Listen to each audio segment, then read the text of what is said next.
ce bibliopitch qui est consacré à l'état des lieux de l'accueil des publics aujourd'hui en médiathèque et dans vos réseaux de médiathèques. Alors, ce qu'on vous propose dans un premier temps, c'est de faire un petit tour des 5 intervenants des 5 bibliothèques pour vous demander comment se déroule l'accueil actuellement dans vos bibliothèques et sur vos réseaux, et puis quels questionnements vous posez autour de cet accueil. Et ensuite, si les participants veulent intervenir via le chat et partager avec nous vos expériences et vos questionnements autour de l'accueil des publics aujourd'hui, eh ben, la parole est à vous. Géraldine, tu veux reprendre la main pour commencer?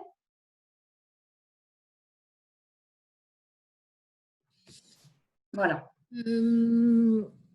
Comme je disais tout à l'heure, donc on a nous réouvert au public le 16 juin avec un protocole qu'on a mis en place jusqu'à début 3 juillet, je crois, ouais, 4 juillet. L'idée aussi, c'est pas de bouleverser tout le temps parce que sinon on devient un peu fou. Donc on a choisi de réouvrir à nos horaires habituels. Parce qu'un peu avant la réouverture, on faisait des permanences téléphoniques à d'autres horaires et enfin, voilà, ça perturbait un peu tout le monde. Donc, la décision, réouverture aux mêmes horaires. La seule chose qui a changé, c'est qu'on ne sera pas ouvert les dimanches avant septembre. Voilà. Après, en termes d'accueil, donc le port du masque est obligatoire, il y a du gel partout. On a supprimé les assises en tissu. Et on a une personne de l'entretien qui est là en permanence et qui permet de nettoyer régulièrement toutes les heures les sanitaires et puis les postes informatiques et puis les assises, les tables, enfin, etc. Les rassemblements dans la médiathèque, pour l'instant, ne sont pas autorisés. Alors, on entend par rassemblement surtout les groupes de personnes, notamment les adolescents qui chez nous sont très très nombreux. Voilà. Que dire sur cet accueil du public? Est-ce que vous avez remis en place des médiations? Comment vous envisagez Alors, on a réouvert un petit peu aussi certains ateliers, certaines actions culturelles. On a fait un premier club lecture déconfiné sur la terrasse de la médiathèque. Donc, c'était très sympa. On était 12. On a refusé personne. C'était sur inscription, mais on a refusé personne. Certaines personnes nous ont dit ne pas venir parce qu'elles hésitaient encore à sortir de chez elles. Voilà, il y a des ateliers qui ont lieu dans l'auditorium parce que c'est un grand espace où on peut être très peu les uns sur les autres. Et puis, au fil du temps, voilà, certaines actions pendant l'été seront maintenues, mais pas les séances de cinéma, etc., les grands regroupements, non pour l'instant. Voilà, après, l'accès aux collections est finalement normal, revenu normal. On a arrêté la mise en quarantaine des documents. Ça a été validé aussi par les élus. Beaucoup de questionnements, mais le choix a été fait par rapport au le fait que les gens touchent des documents dans la médiathèque, on ne pouvait pas les nettoyer tous après. Donc, voilà, la cohérence de maintenir la quarantaine ou pas ne nous est pas apparue pertinente. Voilà, mais enfin, ce n'était pas des choix faciles, toujours en équipe, hein, tout ça. Et là, on s'est donné la date du 3 juillet pour éviter de réécrire un protocole dès que le président parle, parce que sinon, on n'arrive pas, quoi. Ce qui nous manque un peu, c'est un peu pour l'après. Là, à partir du 7 juillet, on va alléger un peu les conditions. On va remettre certains sièges en tissu, mais pas tout le salon de lecture. On va réouvrir la salle de jeux vidéo, par exemple. On va permettre le retour des documents aux automates, alors que là, ils se faisaient encore à la boîte de retour pour qu'on puisse après… On les nettoyait quand même au désinfectant, même s'ils n'étaient pas en quarantaine. Voilà, donc on allège un petit peu, mais on va maintenir le masque pour l'instant, obligatoire à l'intérieur. Voilà, là, j'avoue qu'autant au début, on avait beaucoup apprécié le document professionnel que vous aviez tous vu sur du ministère de la BF et tout ça, qui était vraiment très précieux à ce moment-là, parce que tout le monde, on nageait un petit peu dans l'inconnu. Là, j'avoue que sur cette période de déconfinement et d'allègement, on manque un peu de données, d'où l'intérêt aussi de se parler aujourd'hui pour voir un petit peu ce que chacun et chacune mettent en place. Voilà. En tout cas, nous, on y va doucement parce qu'on se dit que c'est plus facile après de limiter. Si un jour on n'a plus besoin du masque, eh ben, ça sera plus facile de le dire aux gens plutôt que si demain il faut qu'on l'impose alors que là ils ont l'habitude de ne pas le mettre. Les gens sont assez… Ouais. Merci. On va passer à Amber Livre, au réseau de lecture Amber Livre à Forez. Oui, Voir comment ça se marche. passe. Donc, notre réseau de lecture, c'était assez complexe, les réouvertures. On a 37 lieux, on a 6 médiathèques de secteur et du coup, on a 31 petits points lecture tenus par des bénévoles dans des tout petits lieux. Voilà. Donc, la consigne, dès le début, ça a été de réouvrir la tête de réseau, qui est la médiathèque d'Ambert, donc ça fait 600 mètres carrés, en mode drive. Donc, c'est ce qu'on a fait. Et ensuite, on a navigué entre les ordres et les contre-ordres en fonction des protocoles, des services prévention, et puis de la direction des bâtiments. Et puis voilà, ça a été assez complexe, sachant que on n'a pas d'agent d'entretien partout. La question de la désinfection des collections, c'était central et c'était très compliqué. On a fait des quarantaines de 10 jours. Donc voilà, ça a été très très compliqué. On a ouvert la circulation, on a réouvert la circulation au public à Ambert depuis lundi. Et dans les têtes de secteur, à peu près maintenant, tous les points lecture vont réouvrir avec l'aide précieuse des mairies qui ont pris en charge la fourniture du gel, des masques, etc. Et puis, voilà, on a quand même pas mal ramé quoi, pour que ça réouvre dans des bonnes conditions au public. Et donc, la médiathèque d'Ambert, par exemple, a fait 4 semaines de drive, donc avec voilà, tout ce que ça comporte, quoi. C'est-à-dire très peu de monde, des réservations, mais il fallait savoir utiliser le site internet. Enfin, ça a été assez compliqué. Donc, on s'est pas mal aussi appuyé sur le document fait par les collègues de Biblio-Covid. Voilà, mais on avait des sphères de décision qui ne nous appartenaient pas, notamment sur les conditions d'accueil et de désinfection des locaux. Donc aujourd'hui, on a réouvert la circulation. Les gens ont un masque obligatoire à l'entrée, ils se lavent les mains avec du gel. Et on a gardé la quarantaine sur 3 jours. Et voilà, tout petit à petit, on voit comment ça évolue et on s'adapte. Merci beaucoup. On a perdu Simon. Alizée, je ne sais pas où Simon, est-ce que tu es parmi nous? Alors là, je suis de Saint-Étienne. Tu es revenu? Vous m'entendez? Oui, on t'entend, ouais. Ok, ouais, je me connecte. Comment ça se passe sur les médiathèques de Saint-Étienne, cette reprise d'accueil du public? Qu'est-ce qui a changé? Qu'est-ce qui revient à peu près à la normale? La normale, non, pour l'instant, on n'y est pas encore. Peut-être que d'ailleurs, on changera, enfin ça reviendra pas comme avant. Enfin, des fois aussi, ça peut changer. Là où on en est maintenant, c'est le click and collect pour les usagers. Donc, ils peuvent faire des paniers, venir les chercher. Pour l'instant, on ne rentre pas dans la médiathèque. Les différents points de médiathèque de quartier ont pu proposer un peu la même chose. Parmi les choses intéressantes, il y a le fait qu'il y ait des pochettes découvertes qui soient proposées aux lecteurs, donc des sélections préparées. Peut-être des gens n'ont pas l'avant, mais quand j'avais perdu la connexion, je ne sais pas, de partir avec des pochettes toutes prêtes et ça marche beaucoup. Donc ça demande en fait aux collègues de bibliothécaires pas mal de travail pour préparer ces pochettes.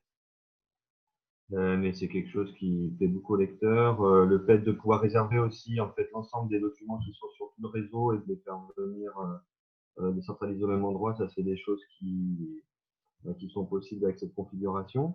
Après, au niveau logistique, c'est quand même assez lourd. Voilà pour l'aspect plus bibliothèque. Et sur le côté médiation, les médiations elles reprennent doucement avec des limitations de jauge.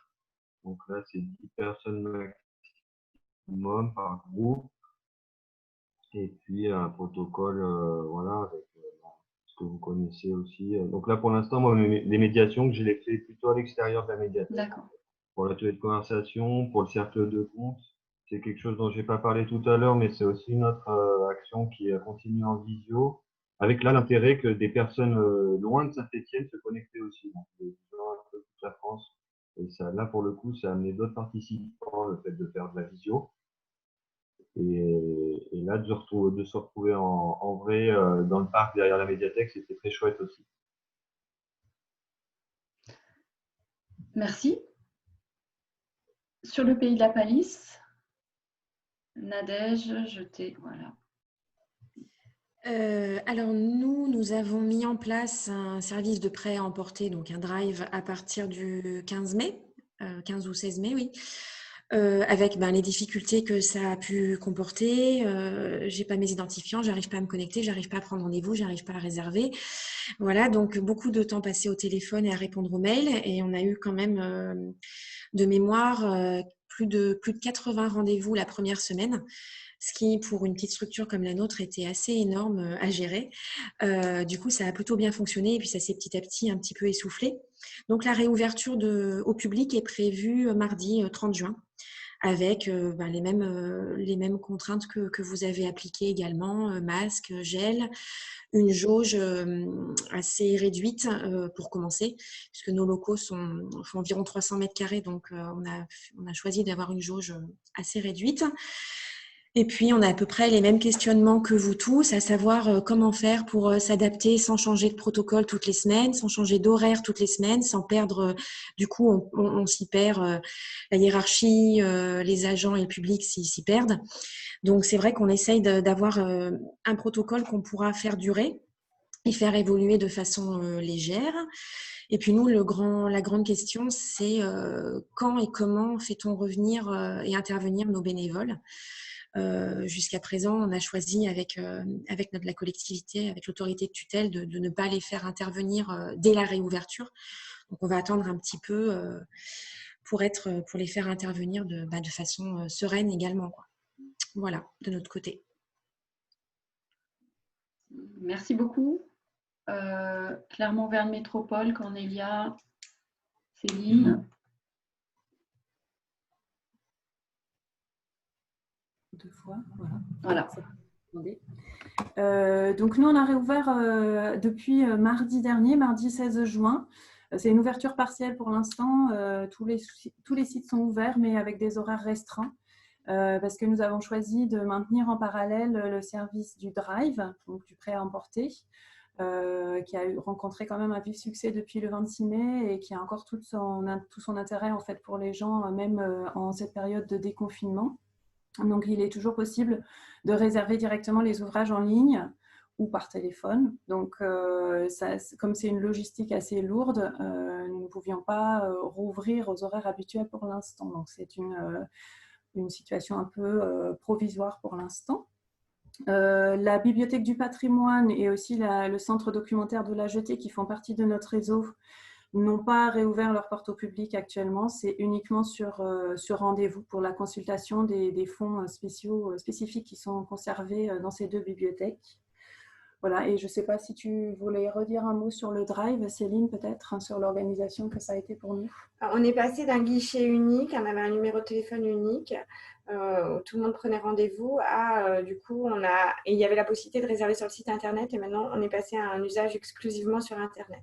Donc là où on a eu plus de 15 000 prêts pendant les 3 premières semaines du drive, aujourd'hui, on doit être sur, je dirais, 2-3 000 réservations par semaine environ, peut-être un peu moins.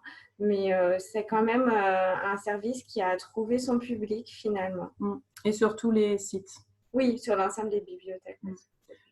Donc là, c'est clairement peut-être pour nous aussi l'occasion de redire que c'est maintenant vraiment la période où il est important de faire un peu le bilan justement. Et donc aujourd'hui, ça nous aide aussi à réfléchir à la façon dont nous pouvons tirer les leçons de cette période de confinement et de déconfinement. Quels sont les services qu'on va pouvoir maintenir ou adapter avec un retour partielle ou totalement à la normale en termes de manière de travailler, d'outils, mais aussi en termes de services.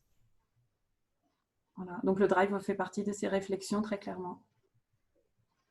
Après, sur les espaces, les différentes bibliothèques, le sentiment partagé, c'est quand même assez calme.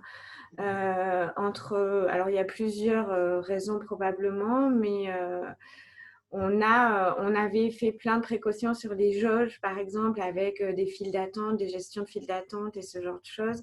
Même sur la bibliothèque du centre-ville de Clermont, où là, on a une exception parce que c'est limité à 30 minutes le passage et il y a 0 consultation. C'est vraiment un lieu de récupération de documents pour le moment et de consultation d'Internet parce qu'on a quand même constaté la fracture numérique très, très fortement. Même sur Jode, il n'y a pas de gestion de file d'attente en extérieur pour le moment. Donc, on ne sait pas si c'est que ça met du temps à revenir, s'il y a des usagers qui sont un peu effrayés peut-être. Voilà, mais c'est calme. Après, on n'a pas repris les animations. Et j'ai vu des questions sur les lieux de consultation. La presse est empruntable et consultable sur certains sites qui ont pu respecter les distances, qui n'ont pas trop de canapés en tissu. Voilà. On a des passages aussi 2 fois par semaine, 2 fois par jour sur les gros sites de ménage. Et pour nettoyer les contacts. en Drive, il y avait une personne qui posait la question de apparemment, ils sont obligés de noter le nom des usagers au cas où il y a un départ d'épidémie pour, j'imagine, pouvoir recontacter les personnes qui auraient été, qui seraient venues à ce moment-là. Est-ce que pour les personnes qui ont mis en place un Drive, ce sont des choses que vous mettez en place ou pas du tout? Absolument pas. Je ne suis même pas sûre que c'est possible. Ouais, en termes de RGPD, je ne sais pas si on a trop le droit. Garder la trace des gens, oui, je ne sais pas. Ok.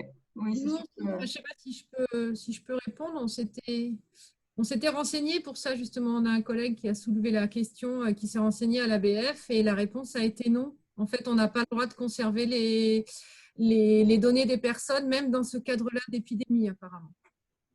On a tout effacé. En fait. Après, c'est une réponse qu'il a eue au niveau de l'ABF. Je ne sais plus quelle personne, mais voilà. Donc, ça m'intéresse si quelqu'un a eu une autre réponse, du coup. Notre info. Notre info, ouais. Non, je sais pas.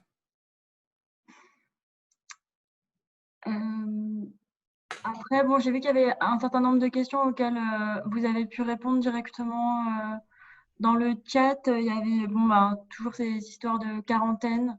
Je crois qu'entre Dor et Ali, vous êtes les premiers que j'entends dire que vous supprimez la quarantaine totalement.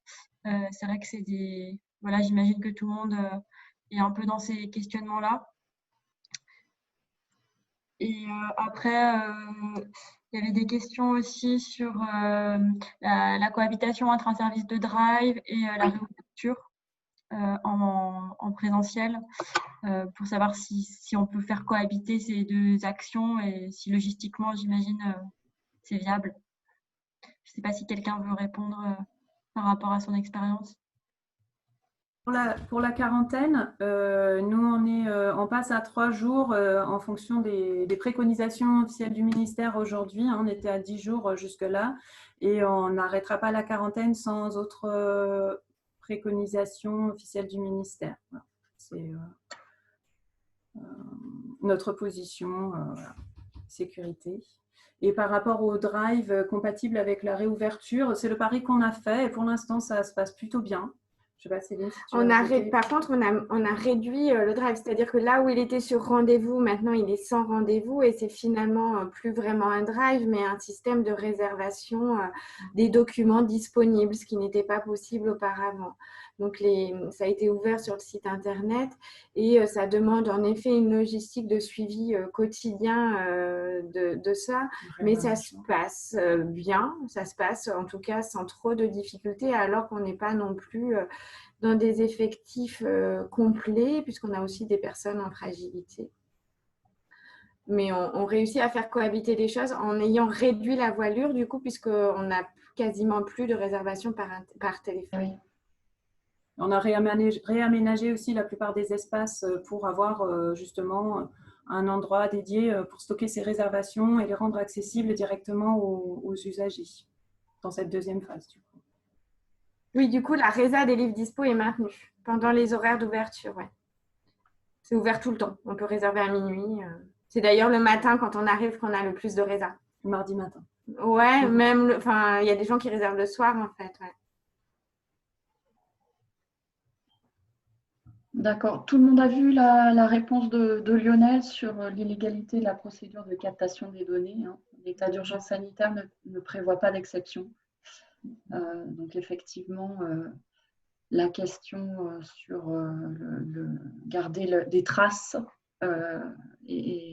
semble avoir une réponse. Hein. Donc non, on ne garde pas de traces. J'avais une question moi, sur les… Enfin, là, j'ai vu qu'elle se posait au niveau du chat aussi, mais si une personne emprunte un document en présence, dans la bibliothèque et qu'il est réservé en même temps, comment ça se passe? Ça doit être une coïncidence un peu… Oui, alors… ça doit pas arriver souvent. Je peux éventuellement répondre puisque ça fait 2 ans que nous, on pratique la réservation sur les documents disponibles. Alors, bon, effectivement, on a 600 abonnés, donc c'est gérable. Mais effectivement, on a quand même eu des cas où il y avait conflit sur place, enfin conflit, il fallait qu'on sorte du rayon un document réservé disponible, il était dans la main d'un usager, voilà, ça peut arriver. Ceci dit, c'est vrai que l'avantage d'avoir déjà pratiqué la réservation sur documents disponibles, c'est que pour nous, il n'y a pas tellement de changements et après, du coup, c'est comment dire, le fait de réouvrir le Drive, ça devient juste un retrait de réservation. Effectivement, c'est ce que vous disiez à Clermont, je crois. C'est plus tout à fait la même chose, quoi. Voilà. Sur les réservations disponibles à Lezou aussi, on a, je ne sais pas si on entend. Oui.